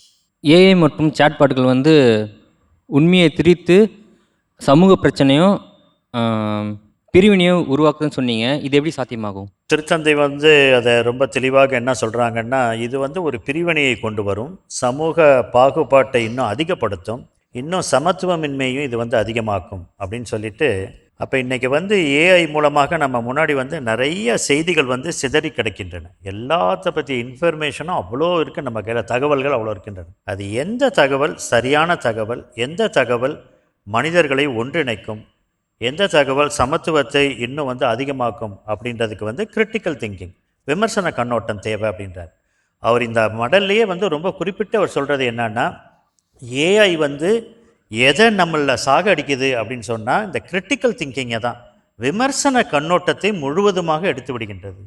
அப்போ நம்மளால் வந்து ஒருத்தரை பார்க்கும் பொழுதோ ஒரு செய்தியை கேட்கும் பொழுதோ நம்மளுக்கு இது சரியா, இது எந்த ஆதாரத்தோடு வருது, இது எங்கேருந்து வருது என்று சீர்தூக்கி பார்க்கக்கூடிய அந்த ஒரு இதை வந்து நம்ம இழந்து விடுகின்றோம் அப்படின்றதான் இதில் சொல்கிறார். அதன் மூலமாக வருகின்றது தான் இந்த மாதிரியான பிளவுகள். உங்களுடைய சிறப்பான தகவல்களை உங்களுடைய அனுபவத்தில் இருந்து உங்களுடைய ஆய்வுபூர்வமான கருத்துக்களை தெரிவிச்சிருக்கிறீங்க. உங்கள் அனைவருக்கும் சிறப்பான நன்றியை தெரிவித்துக் கொள்கிறோம். அதே போல இந்த நாளில் இந்த நிகழ்ச்சியில் பங்கேற்று நல்ல ஆக்கப்பூர்வமான கேள்விகளை தொடுத்த இளையோர்களுக்கும் நமது நன்றியை தெரிவித்துக் கொள்ளலாம். அதே போல இன்னொரு கேள்வி உங்க எல்லாத்தையும் தான் கேட்கிறேன். மேபி அமலா வந்து பதில் சொல்லலாம் அப்படின்னு நினைக்கிறேன். இந்த இதற்கு தொடர்பான கேள்விதான். மிஸ்இன்ஃபர்மேஷன், டிஸ்இன்ஃபர்மேஷன், மேல் இன்ஃபர்மேஷன் அப்படிங்கிறதெல்லாம் ஒரு உண்மை அப்படிங்கிறது பிரித்து தரப்படுகிற சூழல்ல நிறைய பேர் அப்படியே ஏத்து ஓகே அது சொல்றதெல்லாம் உண்மை அப்படிங்கிற மாதிரி எடுத்துக்கிறாங்களே. சார் சொன்னது போல அது எப்படி பகுத்து ஆய்வது, எப்படி டீபங்க் செய்வது? ஃபாதர், ஆக்சுவலி சில பிளாட்ஃபார்ம்ஸ் இதை இம்ப்ளிமெண்ட் பண்ணியிருக்காங்க. அதாவது ஏஐ ஜென்ரேட்டட் கண்டென்ட்னா ஏஐ ஜென்ரேட்னு ஒரு லேபிள் இருக்கும். நீங்க நார்மலா ஸ்டோரிஸ் போடும்போது மேலே நம்ம பார்த்துருக்கோம்ல ஏஐ ஜென்ரேட்டட் ஏஐ அப்படின்னு சொல்லிட்டு, அது ரொம்ப தேவை. இப்போ நீங்க அதை போஸ்ட் பண்ணும்போது கூட மேலே கொடுத்துருக்கோம், இப்போ ஏஐ ஜென்ரேட்டட் கண்டென்ட்டாக இருந்தால் அது ஏஐ ஜென்ரேட்டட் கண்டென்ட் ஆப்ஷன் நீங்க கிளிக் பண்ணணும் அப்படிங்கிறது ethical sharing, ethical using. Sir சொல்லும் போது கூட அவர் சொன்னார்ல, நம்ம யூசருக்கான எத்திக்கல் யூசிங் பத்தி யோசிச்சோம், பட் டெவலப்மெண்ட்கே எத்திக்கல் ரீசனிங் இருக்கணும் அப்படின்ட்டு. ஸோ டெவலப் பண்ணும் போதே வந்து எப்படின்னா, ஒரு ஏஐல இருந்தால் உங்க மார்ஃபோ இல்லை வந்து அதை வந்து குளோனிங்கோ பண்ணியிருக்காங்கன்னா அதுக்கு ஒரு லேபிள்ஸ் இருக்கணும். அப்படி இருக்கும்போது மிஸ்இன்ஃபர்மேஷன் பரவுறது ரொம்ப ரொம்ப நார்மலைஸ். ஏன்னா அவங்க நினைச்சாங்கன்னா அது பண்ணலாம். இப்போ ஒரு ஃபீல்ட்லேயே இருக்கிறவங்க சார் சொன்னார், இப்போ நீங்க ஏஐ ஃபீல்ட்லேயே இருக்கீங்கன்னா இது ஒரு மார்க் வீடியோவா இல்லைன்னு ஈஸியாக கண்டுபிடிக்க முடியும். அந்த ஃபீல்ட்லேயே இருக்கவங்களுக்கு தெரியும். ஸோ அதே மாதிரி எந்த கண்டென்ட் ஏஐல இருந்து ஜென்ரேட் ஆயிருக்கோ அது நிறுவனங்களா இருக்கட்டும் இல்ல கவர்மெண்டே வந்து சில பர்டிகுலர் ரூல்ஸ் போடலாம், ஏஐ ரூல்ஸ் போடலாம். சில நாட்களுக்கு முன்பாடு ஜபல்பூர்ல ஒரு பெரிய போட் விபத்து ஏற்பட்டுச்சு. அதுல வந்து ஒரு இமேஜ் பரவப்பட்டது. ஒரு அம்மா வந்து லைஃப் ஜாக்கெட்டோட ஒரு சின்ன குழந்தைய ஹக் பண்ணிட்டு இருக்கு. நான் அது உண்மையா இருக்கும் அப்படின்னு சொல்லிட்டு பலர்கிட்ட சொல்லிட்டு இருக்கிறேன். ரொம்ப உணர்ச்சி பூர்வமா இருந்துச்சு. ஆனா போய் டிக் பண்ணி பார்க்கும்போது அது வந்து ஏஐ ஜெனரேட்டட் கண்டென்ட். அது நமக்கே தெரிய மாட்டேங்குது. நம்ம ரொம்ப எஜுகேட்டட் பீப்புள், நம்ம நல்லா எஜுகேட் பண்ண பீப்புளாலே இது ஏஐல கண்டுபிடிக்காத அளவுக்கு ரியலிஸ்டிக்கா இருக்கு. ஸோ எனக்கு தெரிஞ்ச ஒரே வே டு அவாய்ட் மிஸ்இன்ஃபர்மேஷன் வந்து நீங்க ஏஐல ஜென்ரேட் பண்றீங்கன்னா அது நீங்க சூஸ் பண்ணவா இருக்கக்கூடாது. நீ ஏஐ யூஸ் பண்ணி ஜென்ரேட் பண்ணாலே ஒரு லேபிள் இருக்கணும். ஸோ தட் ஓகே இது வந்து கற்பனைக்காகவோ இல்லை கிரியேட்டிவிட்டிக்காகவோ இல்லை சும்மா என்டர்டெயின்மெண்ட்காகவோ இல்லை இந்த பெர்ஸ்பெக்டிவ்ல இருந்து லுக் பண்றதுக்காக மட்டுமே பரப்பக்கூடிய ஒரு விஷயம்ன்றது இருக்கும். ஒரு 3 காரணிகளோட இந்த மிஸ்இன்ஃபர்மேஷனை அணுகணும்னு நான் பார்க்குறேன். ஒன்று, transparency of the data. Okay, very good. ரெண்டாவது வந்து அக்கௌண்டபிலிட்டி. நீங்கள் என்னெல்லாம் ஏஐல ஜென்ரேட் பண்ணுறீங்களோ ரெஸ்பான்சிபிள் யூசர்ஸாக இது ஏஐ ஜென்ரேட்டர்னு கொடுக்கணும். ஒரு ஆசிரியராக நான் ஒரு கான்டென்ட் ஜென்ரேட் பண்ணால் திஸ் இஸ் ஏஐ ஜென்ரேட்டட். ஒரு ஸ்டூடெண்ட் அசைன்மெண்ட்டில் பயன்படுத்தினா திஸ் இஸ் ஏஐ ஜென்ரேட்டட். ஒரு மீடியாவில் நீங்கள் பயன்படுத்துனீங்கன்னா திஸ் இஸ் ஏஐயால் சித்தரிக்கப்பட்டது அப்படின்ற ஒரு டேக்லைனோட அக்கௌண்டபிலிட்டியோட நம்ம பயன்படுத்தும் பொழுது இந்த மாதிரியான மிஸ்இன்ஃபர்மேஷன் தவிர்க்கலாம். மூணாவது வந்து பிரைவசி. பழைய நம்ம மேனாள் திருத்தந்தையும் சொல்றாங்க இதயத்திலேருந்து அணுகணும். ஸோ ஹியூமன் டிக்னிட்டி, இப்போ லியோ அவர்களும் சொல்லியிருக்காங்க ஹியூமன் டிக்னிட்டி, மனிதத்தை மையப்படுத்தி மனித மாண்பை மையப்படுத்தி நான் வந்து பகிரும் பொழுது தவறான தகவல்கள் நான் பகிர மாட்டேன். இப்போ மேடம் எனக்கு தெரிஞ்சவங்க, அவங்க எவ்வளோ பெரிய டாக்டர், அவங்கள பற்றி நான் ஒரு தவறான தகவல் பகிரலாமா? அது சமூகத்தில் அவங்கள பற்றி எவ்வளோ ஒரு தவறான ஒரு செய்தியை பரப்பும் அப்படிங்கிற ஒரு மனித மாண்போடு நான் அணுகணும். எனக்கு neighbour, I have to love my neighbour. அந்த ஒரு மாண்போடு நான் வந்து அணுகிற பொழுது மனித மாண்பை ஹியூமன் டிக்னிட்டியை மையப்படுத்தி அணுகும் பொழுது அந்த பிரைவசிங்கிறத ரொம்ப ரொம்ப முக்கியமாக நம்ம பார்க்கணும். திருக்குறள் வந்து திருவள்ளுவர் எவ்வளோ 2000 ஆண்டுகளுக்கு முன்னாடி அப்படி சொன்னாலும் எப்பொருள் யார் யார் வாய் கேட்பினும் அப்பொருள் மெய்ப்பொருள் காண்பது அறிவு அப்படிங்கிறது இன்றளவுல எவ்வளவு வந்து ரெலவெண்டா அது இருக்குது அப்படிங்கறத நம்மால போப்பு சொல்லியிருக்காரு. பார்க்கறதெல்லாம் நம்பிடாதீங்க, கேட்கறதெல்லாம் நம்பிடாதீங்க, கிரிட்டிக்கல் திங்கிங்கோட அனலைஸ் பண்ணி பகுப்பாய்வு செஞ்சு அதை எடுத்துக்கங்க அப்படின்னு சொல்றாரு. அவர் இன்னும் ஒரு 2 வார்த்தைகளை நல்லா அருமையாக உபயோகப்படுத்துறாரு. AI is not ethical neutral, moral neutral அப்படின்ற வார்த்தையை ரொம்ப தெளிவாக கொண்டு வர்றார்.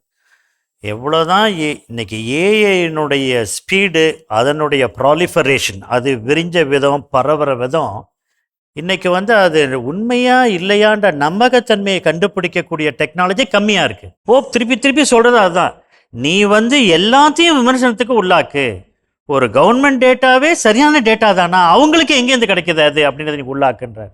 அதனால் வந்து நம்ம இந்த ஒரு மாரல் நியூட்ரலிட்டி, எத்திக்கல் நியூட்ரலிட்டி இல்லாத ஒரு ஏஐ தான் இன்றைக்கி வந்து இருக்கக்கூடிய ஒரு மிகப்பெரிய டேஞ்சராக அவர் இன்னைக்கு காமிக்கிறார். ரொம்ப சிறப்பான ஒரு பகிர்வாக இருந்துச்சுன்னு நினைக்கிறேன். அடுத்த ஒரு சுற்று அப்படிங்கிறது ரொம்ப முக்கியமான ஒரு சுற்று. இந்த திருத்தந்தையினுடைய 60வது உலக தொடர்பு நாளுக்கான செய்தியை அடிப்படையாக கொண்டு நாம என்ன செய்யலாம் அப்படிங்கிறத ஒரு அப்ளிகேஷனாக, ஒரு கான்டெக்சுவலைசேஷனாக நம்ம அதை ஒரு சின்ன ஒரு விவாதமாக அதை கொண்டு இருந்தால் நல்லா இருக்கும் அப்படின்னு நினைக்கிறேன். சில கேள்விகள் என்கிட்ட இருக்குது, நான் உங்கள்கிட்ட கேட்குறேன். முதல்ல விமல் ஜெரால்ட் சார் உங்கள்கிட்ட நான் கேட்குறேன். இந்த திருத்தந்தை வந்து 3 பில்லர்ஸ் அப்படிங்கிற 3 முக்கிய தூண்கள், அதை வந்து நம்ம நடைமுறைப்படுத்தினாலே பெரும்பான்மையாக நமது முகங்களை, குரல்களை நம்மால பாதுகாக்க முடியும் அப்படிங்கிறத நமக்கு தெளிவுபடுத்துறாரு. கேள்வி என்ன அப்படின்னா, மனித குரலையும் மனித முகத்தையும் பாதுகாப்பதில் நமது தனிப்பட்ட பொறுப்பு, ரெஸ்பான்சிபிலிட்டி என்னவாக இருக்கும்? தொழில்நுட்பத்தை பொறுத்தளவில் உங்கள் முகமோ என்னுடைய முகமோ குரலோ வந்து ஒரு டேட்டா. மனிதனுக்கு அது டேட்டா கிடையாது. மனிதனாக பார்க்கணும், மனித மாண்ப கண்ணோட்டத்தோட பார்க்கணும், இறைவனோட சாயலாக ஒவ்வொரு மனிதனையும் பார்க்கணும். அதனால் வந்து டேட்டா வந்து நம்ம ப்ரைவசி ஒவ்வொருத்தருக்கும், இப்போ உதாரணத்துக்கு ஒரு குழந்தையிலேருந்து பெரியவங்க வரைக்கும் எல்லாருக்கும் ப்ரைவசி இருக்குது. அதை பொதுவெளியில் பயன்படுத்தும் பொழுது அந்த அவங்களோட டிக்னிட்டியை மையப்படுத்தி, மனித மாண்பை மையப்படுத்தி பயன்படுத்தணும். அதை ஒரு சாதாரண தரவாக பார்த்து விடக்கூடாது. Very good sir, super sir. மருத்துவர் சிந்தியா அலெக்சாண்டர் அவர்களுக்கான ஒரு கேள்வியாக வைப்பது அப்படின்னா, நம்ம ஏஐ பற்றி நம்ம நிறைய பேசுகிறோம், திருத்தந்தை அவர்களும் பேசியிருக்கிறாங்க.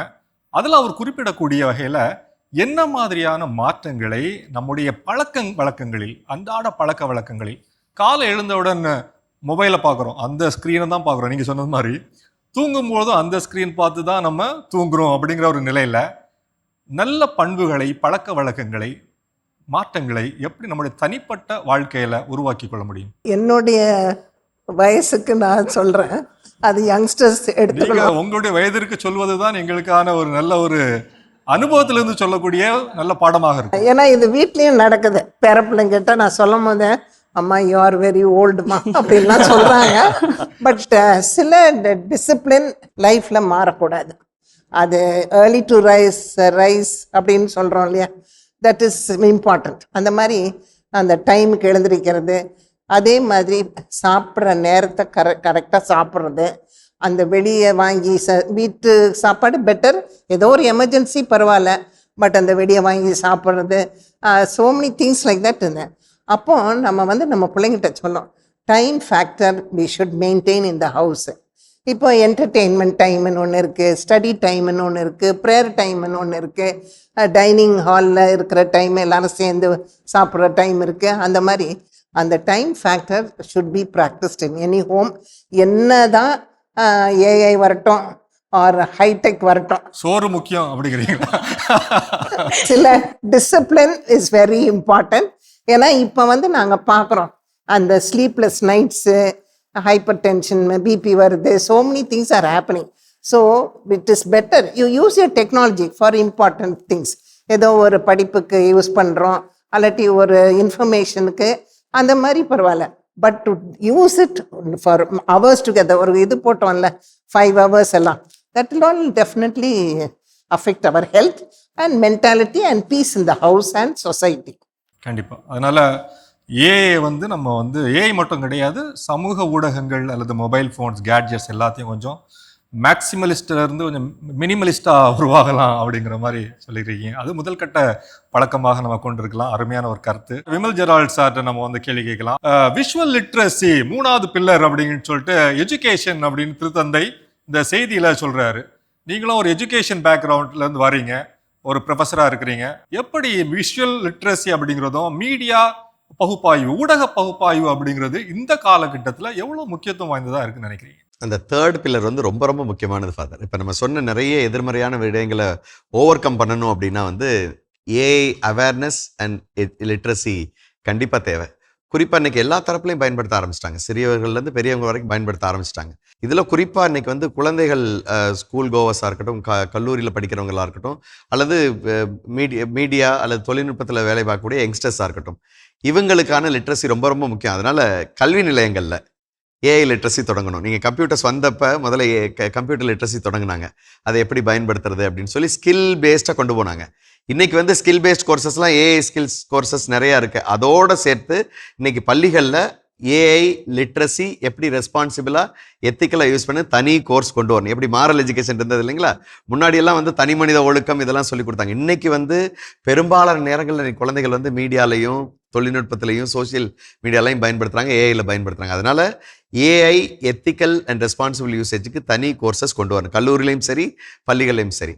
அப்புறம் நம்ம அரசுக்கு ஒரு கோரிக்கையாகவே நான் வைக்கிறேன் மாதா டிவி மூலமாக, ஏஐ பாலிசி கொண்டு வரணும். கல்வி நிறுவனங்களை எப்படி ஏஐ பயன்படுத்தணும், எத்தனை % பயன்படுத்தணும், எந்தெந்த தளங்களை எந்தெந்த பயன்பாட்டுக்கு எப்படியெல்லாம் பயன்படுத்தணுங்கிற ஒரு தெளிவான வழிகாட்டு நெறிமுறைகள் வேண்டும். கடைசியாக ஒரு கேள்வி சார் பெர்னாடிசாமி அவர்களிடம் நம்ம கேட்டுக்கலாம்.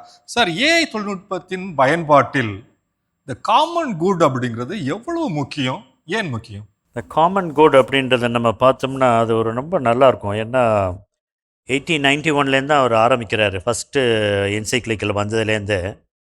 இந்த என்சைக்ளிக்கல்ஸ் எல்லாத்துக்குமே பார்த்திங்கன்னா ஒரு 6 பிரின்சிபல்ஸ், கொள்கைகள் இருக்கும். டெமோக்ரஸி இருக்கும், காமன் குட் இருக்கும், டிக்னிட்டி ஆஃப் த இண்டிவிஜுவல் இருக்கும், மனித மாண்பு இருக்கும். அதில் தான் அந்த காமன் குட், பொது சேவை அல்லது வந்து இது எந்த அளவு இந்த ஏஐ வந்து எந்த அளவுக்கு வந்து இன்றைக்கி பொது மக்களை பொது வெளியில் இது வந்து உதவியாக இருக்கும் அப்படின்றதான் அவர் இன்றைக்கி வைக்கக்கூடிய ஒரு கேள்வியாக இருக்கின்றது. காமன் குட் அப்படின்றத வந்து திரு அவை பார்க்குறது வந்து என்றைக்குமே வந்து நலிந்தவர்கள், எளியோர், ஒடுக்கப்பட்டவர்கள் இவர்கள் கண்ணோட்டத்தில் தான் பார்க்குறாங்க. அந்த கண்ணோட்டத்தில் பார்க்குறப்ப இன்றைக்கி வந்து ஏஐ வந்து அவங்கள இன்றைக்கி எம்பவர் பண்ணுமா, இந்த டெக்னாலஜி அவங்கள எம்பவர் பண்ணுன்னு சொன்னால், அவங்க மனித மாண்பை உயர்த்தும் என்று சொன்னால், அவர்களுக்கு வேலைவாய்ப்பை கொடுக்கும் என்று சொன்னால், அவர்கள் அதனால் வந்து உறவுகளை மேம்படுத்த முடியும் என்று சொன்னால், இந்த டெக்னாலஜி கட்டாயமாக நமக்கு தேவையான ஒரு டெக்னாலஜியாக இருக்கட்டும். இது வந்து பிரிவினையை ஏற்படுத்தக்கூடிய ஒன்றாக இருந்தால் அதை நம்மளால் ஏற்க முடியாது. அதனால் இந்த காமன் குட்னு அவர் சொல்கிறத வந்து கட்டாயமாக இந்த ஏஐனுடைய லென்ஸில் நம்ம வந்து இந்த காமன் குட்டை வந்து இன்றைக்கி கட்டாயமாக நாம் பார்க்க வேண்டும். அது எவ்வளவு தூரத்துக்கு வந்து பொது வெளியில் மக்களுக்கு இது வந்து உதவியாக இருக்கின்றது, மனித மாண்பை உயர்த்துகின்றது என்பது. மனித மாண்பை சிதைக்கக்கூடிய ஒன்றாக இருந்தால் இதை நம்மளால் வந்து ஏற்றுக்கொள்ள முடியாது. அதனால் அவர் சொல்லுவது வந்து சரிதான். இன்றைக்கி வந்து அவங்களும் அருமையாக குறிப்பிட்டாங்க பேராசிரியரும், இந்த மாதிரி வந்து ஏஐ அப்படின்றது வந்து இன்றைக்கி வந்துருச்சு, அதை வந்து நம்ம நிராகரிக்க முடியாது. ஆனால் அதுக்கு கொடுக்கக்கூடிய சவால்கள், அது கொடுக்கக்கூடிய சவால்களும் அதற்கு நாம் கொடுக்கக்கூடிய பதிலிருப்பும் தான் இந்த ஏஐயை வந்து இன்றைக்கி ஒரு ரெலவெண்ட் டூலாக இன்றைக்கி வந்து இந்தியாவிலையும் இன்றைக்கி மற்ற நாடுகள்லையும் உருவாக்க முடியும்னு நான். திருத்தந்தையினுடைய 60வது உலக தகவல் தொடர்பு நாளுக்கான செய்தியின் அடிப்படையில் மிக அழகான ஒரு கலந்துரையாடல் கருத்துரையாக இங்கு வழங்கப்பட்டிருக்குது. அதில் எல்லாருமே மிக தெளிவாக சிறப்பாக அந்த மடலுடைய அடிப்படையில் நம்முடைய கருத்துக்கள் எல்லாம் சொல்லியிருக்கிறீங்க. மிக சிறப்பாக இருந்துச்சு. நிறைய பேருக்கு இது பயன் தரக்கூடிய வகையில் இருக்கும் அப்படிங்கிறதையும், மனித மாண்பை மையப்படுத்தி ஒரு வாழ்க்கையை அல்லது ஒரு செயல் திட்டத்தை இந்த ஏஐ தொழில்நுட்பம் அப்படிங்கிறது முன்வைக்க வேண்டும் அப்படிங்கிற ஒரு பரிந்துரையையும் நம்ம கொடுத்திருக்கிறோம். கலந்து கொண்டு உங்களுடைய கருத்துரைகளை எல்லாம் வழங்கி உங்கள் அனைவருக்கும் சிறப்பான நன்றிகளை இந்த நேரத்தில் தெரிவித்துக் கொள்கிறோம். மாதா தொலைக்காட்சி தோழர்களே, மிக சிறப்பான ஒரு கலந்துரையாடலை நீங்கள் கேட்டிருப்பீர்கள், பார்த்திருப்பீர்கள். திருத்தந்தையினுடைய 60வது உலக தகவல் தொடர்புக்கான இந்த செய்தியின் அடிப்படையில் இந்த கலந்துரையாடல் மிக தெளிவான சிந்தனையை நம் கண் முன்பாக வைத்திருக்கிறது. படைக்கிற பொழுது கடவுள் கட்டளை தொனியில் ஒவ்வொன்றையும் படைத்தார். ஒளி தோன்றுக அப்படின்னாரு, ஒளி தோன்றிவிட்டது. ஆனால் மனிதரை படைக்கிற பொழுது கடமை உணர்வோடு நாம் அவர்களை நமது சாயலிலும் உருவிலும் உருவாக்குவோம் என்று ஒரு அழகான ஒரு தொனியில், உறவு சார்ந்த ஒரு தொனியில் அவர் படைக்கிறார். அது மட்டுமில்லாமல் மனிதனை படைத்த பிறகு அவை மிக நல்லது என்று கண்டார் என்று நாம் பார்க்கிறோம். எனவே மனிதன் என்பவனை அவர் மகுடமாக, படைப்பினுடைய மகுடமாக முன்வைக்கிறார். மனித தன்மையை மிக சிறப்பான ஒரு தன்மை என்பதை அவர் தெளிவுபடுத்துகிறார். ஏதேன் தோட்டத்தை பண்படுத்தவும் பாதுகாக்கவும் ஆதாம் ஏவாளை கடவுள் நியமித்ததை போல இந்த ஆர்டிபிஷியல் இன்டெலிஜென்ஸ் உலகத்தை, டிஜிட்டல் உலகத்தை பண்படுத்தவும் பாதுகாக்கவும் திருத்தந்தை நம் ஒவ்வொருவரையும் அழைக்கிறார். மனித மாண்பை போற்றுவோம், மனித மேம்பாட்டிற்காக உழைப்போம். நன்றி, வணக்கம்.